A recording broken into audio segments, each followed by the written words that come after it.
Oke, berikutnya kita akan membahas mengenai jenis-jenis fungsi ya. Jenis-jenis fungsi ini eh, kaitannya adalah dengan bagaimana menyelesaikan suatu fungsi. Tetapi ini hanya pengantar saja ya. Jadi dalam arti tadi sebelumnya sudah saya bahas bahwasanya eh, di dalam kehidupan nyata fungsi itu kita gunakan misal tadi ya untuk menghubungkan antara pengaruh dari jumlah hujan terhadap penjualan bakso sehingga PB kita peroleh misalkan 0,7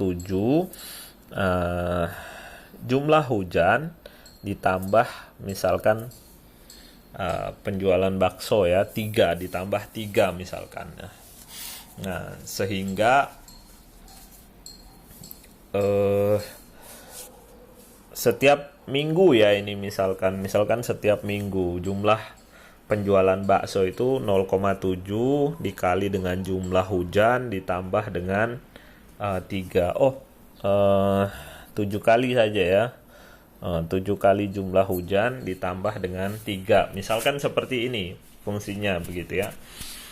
Nah, sebenarnya yang kita lakukan di kenyataan itu hanya menentukan fungsi dari PB dan JH gitu ya.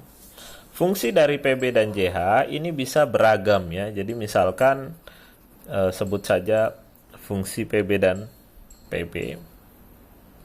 Penjualan bakso dipengaruhi oleh jumlah hujan. Maka kalian nanti diminta ya, selaku peneliti kalian nanti diminta untuk menuliskan atau menggambarkan grafiknya. Nah, grafik ini bisa saja dia meningkat terus ya. Jadi misalkan penjualan bakso itu meningkat sesuai dengan peningkatan jumlah hujan. Maka dia akan seperti ini. Nah, ini nanti karena dia bentuknya adalah garis lurus, ini disebut sebagai fungsi linier.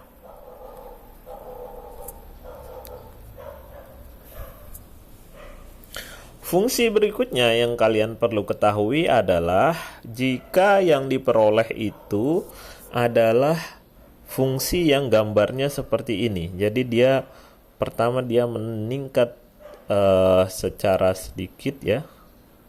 Kemudian meningkat lagi, kemudian meningkat, kemudian meningkat lagi, kemudian meningkat. Ya, misalkan seperti ini, ya. Maka ini bisa disebut sebagai fungsi kuadrat.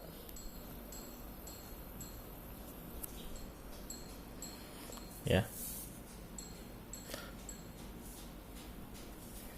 Kemudian berikutnya ada juga yang peningkatannya itu 10 kali lipat ya. Kuadrat. Oh, sorry, ini kuadrat ya. Kalau kuadrat berarti 2 kali lipat ya. Sebentar, saya perbaikin dulu.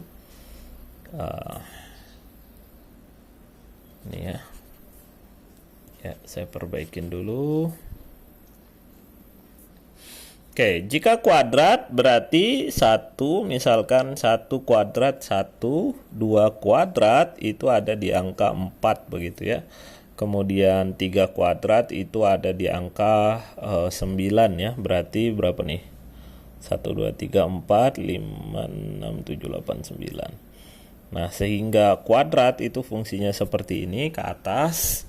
Kemudian ada juga yang disebut dengan fungsi eksponensial. Fungsi eksponensial ini misalkan pengalinya adalah 10 ya. Dan dia fungsinya bentuknya sama ya, mirip-mirip seperti fungsi kuadrat.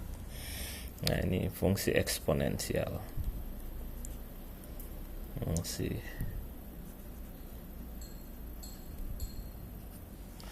Namun di dalam kenyataannya penggunaannya itu selalu berbeda-beda seperti itu ya. Jadi biasanya kalau untuk